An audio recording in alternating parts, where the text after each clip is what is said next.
بسم اللہ الرحمن الرحیم۔ تو میں یہ عرض کر رہا تھا، ایک بزرگ ضعیف آدمی تھے، وہ پودا لگا رہے تھے اپنے ہاتھوں سے، راشا بھی تھاری تھا، ہاتھ کامتے بھی تھے۔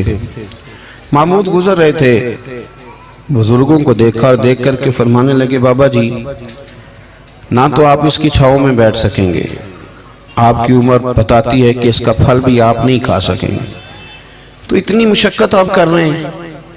تو بابا جی مسکرائے اور محمود کی طرف دیکھ کر کے فرمانے لگے، بیٹا میں پھل نہیں کھاؤں گا تو میرے پوتے تو کھائیں گے نا، اور میں نہیں چھاؤں میں بیٹھوں گا تو یہاں سے گزرنے والے مسافر تو بیٹھا کریں گے۔ محمود بڑے خوش ہوئے، اتنی اچھی بات، اتنا خیر کا جذبہ، اتنی اچھی امید، اتنا تازہ دم شخص فوراً ایک اشرفیوں کی تھیلی نکالی اور کہا، بابا جی یہ تحفے میں رکھ لیں، قبول کر لیں۔ بابا جی نے تھیلی تھامی اور مسکرا کے فرمانے لگے، محمود آپ تو کہہ رہے تھے کہ آپ پھل نہیں کھائیں گے، میں نے تو ابھی لگایا ہی نہیں، پھل اللہ نے پہلے عطا فرما دیا۔ دیکھیں میں نے امید لگائی تھی کہ میں خیر کروں گا تو مجھے تو پھل مل گیا۔ محمود نے نا ایک تھیلی اشرفیوں کی اور تھمائی، کہا اور رکھ لیجئے۔ تو بزرگ فرمانے لگے، محمود میرے اخلاص کی برکت دیکھو، لوگوں کے باغ میں سال میں ایک دفعہ پھل آتا ہے، میں نے اپنے رب کے ساتھ اخلاص کے ساتھ سفر شروع کیا ہے تو میرے باغ نے سال میں 2 دفعہ پھل دے دیا ہے۔ میں ایک تھیلی اور دی۔ آپ نا ذوق بنائیں، کبھی بھی مایوس زندگی نہیں گزارے۔ اور یہ جو ہمارا مزاج ہے نا کہ دنیا میں ایک میں ٹھیک ہوں اور ایک جو میرے پیچھے ہاتھ باندھ کے چلتا ہے وہ ٹھیک ہے، اس ذوق سے بھی باہر نکلیں۔ آپ ذرا باہر نکل کے دیکھیں، بندہ چھوٹا تب نظر آتا ہے جب دور سے دیکھا جائے یا غرور سے دیکھا جائے۔ آپ قریب جا کے لوگوں کو دیکھیں، لوگوں کے بارے میں اچھے جذبات رکھیں، دل کو نرم کریں۔ کیوں؟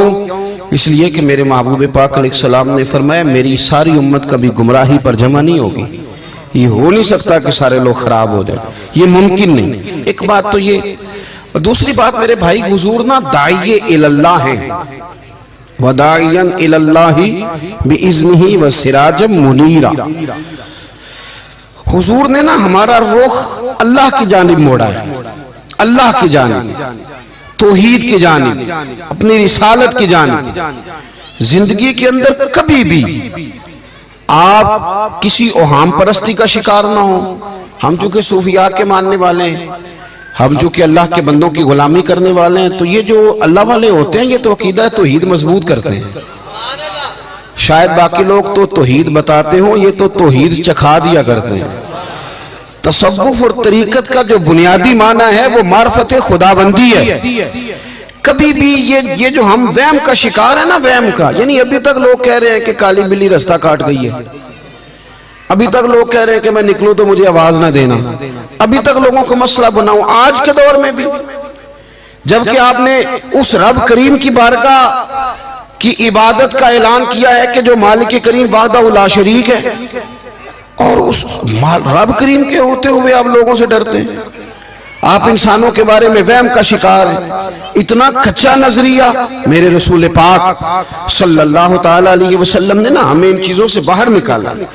اہل عرب کا یہ طریقہ تھا کہ وہ کچھ وہموں کا شکار رہتے تھے، کعبے کا طواف کرتے تھے تو کپڑے اتار کے، قربانی کر لی تو اب اس کا گوشت دیواروں کے ساتھ ملیں گے، اور حج کر کے آئے تو آپ دروازوں سے داخل نہیں ہوں گے، چھتوں سے آئیں گے۔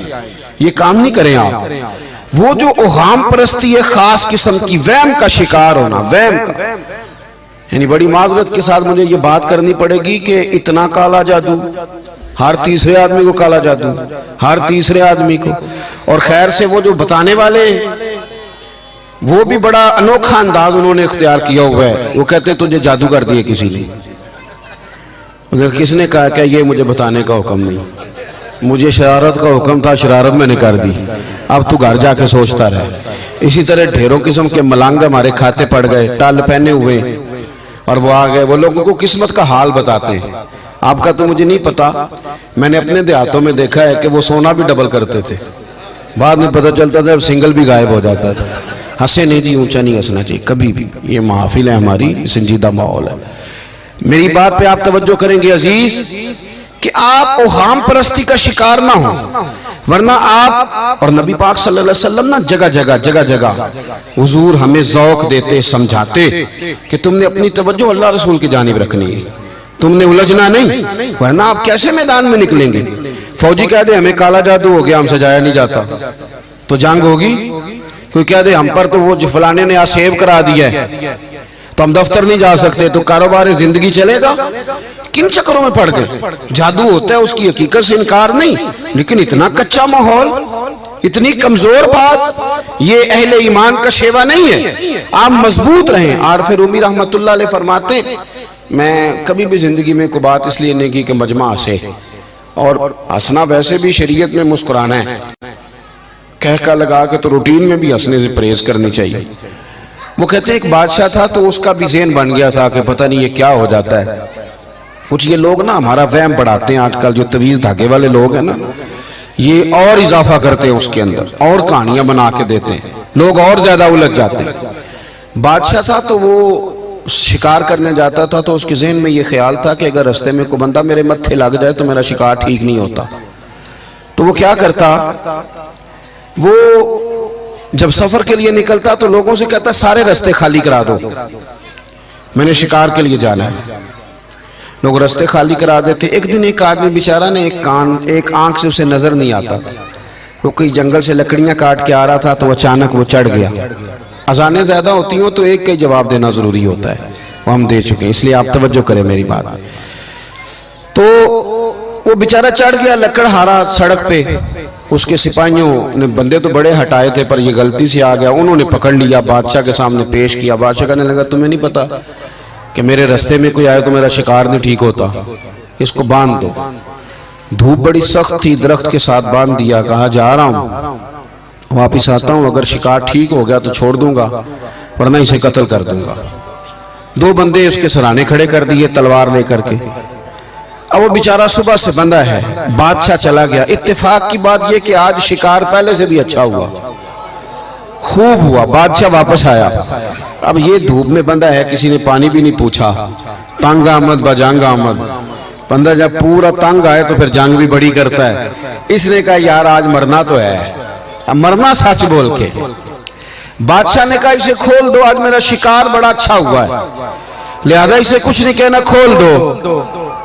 رسیاں کھول دی تو پتہ کا شخص کہتا ہے، کہتا بادشاہ ایک بات کر لوں میں بھی، مار تو جانا ہی ہے پر ایک بات کر لوں۔ کہنے لگا کرو۔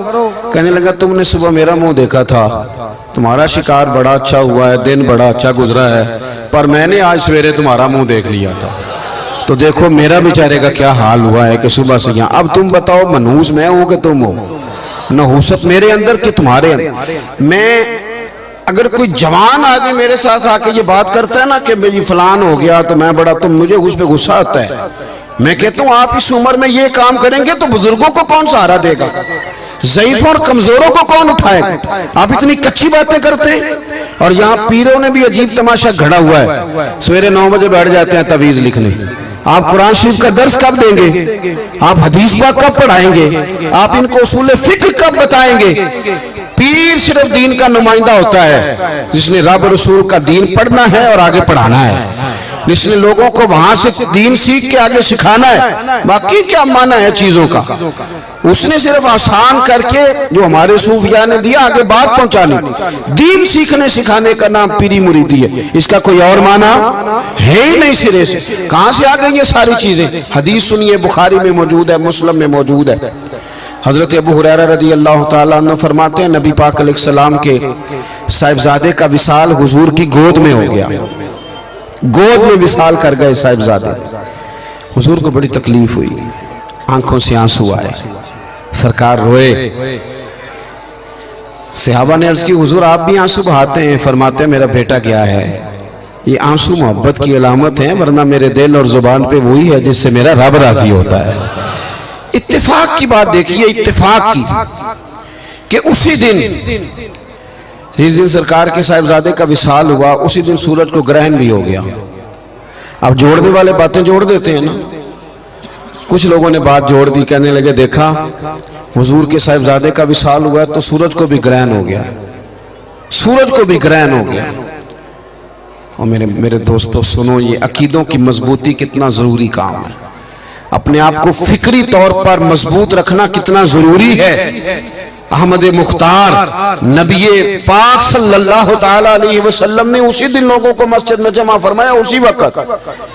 صحابہ کہتے ہیں ہم بڑے پریشان تھے کہ حضور تو غمزدہ ہیں، نہ کوئی جہاد کی بات ہوگی نہ اور کوئی ہوگی، تو اس وقت کیوں طلب کیا؟ سب کو مسجد میں بلایا اور بلا کے میرے نبی پاک علیہ السلام نے خطبہ دیا۔ اللہ کرے آپ کو سمجھ آئے، یعنی اس دن جس دن صاحبزادے کا وصال ہوا، غم کی گھڑیاں ہیں، حضور نے سب کو مسجد میں بلا کے، میں بخاری مسلم پڑھ رہا ہوں، حضور نے فرمایا لوگو سورج اور گرہن کا لگنا اللہ کی نشانیوں میں سے نشانی ہے، سورج چاند کو گرہن لگنا اللہ کی نشانیوں میں سے نشانی ہے، جب یہ لگے استغفار پڑھا کرو، نماز پڑھا کرو، اللہ کے حضور حاضر ہوا کرو۔ فرمایا کسی شخص کے دنیا سے جانے کا اس کے ساتھ کوئی تعلق نہیں۔ اپنے عقیدے کو مضبوط رکھو، اپنے معاملات پر غور رکھو، کبھی بھی کوئی کچی بات نہ کرے، کوئی کمزور بات نہ کرے کسی موقع پر بھی۔ ہم تو صوفیہ کرام کے جاننے والے ہیں، اور وہ لوگ تو اتنے مضبوط تھے نظریات کے، اتنے پکے تھے، تو ہر شخص کو کہتے تھے کہ دیکھنا تیرے دل میں غیر کا خیال نہ آئے، رب رسول کا خیال رہے۔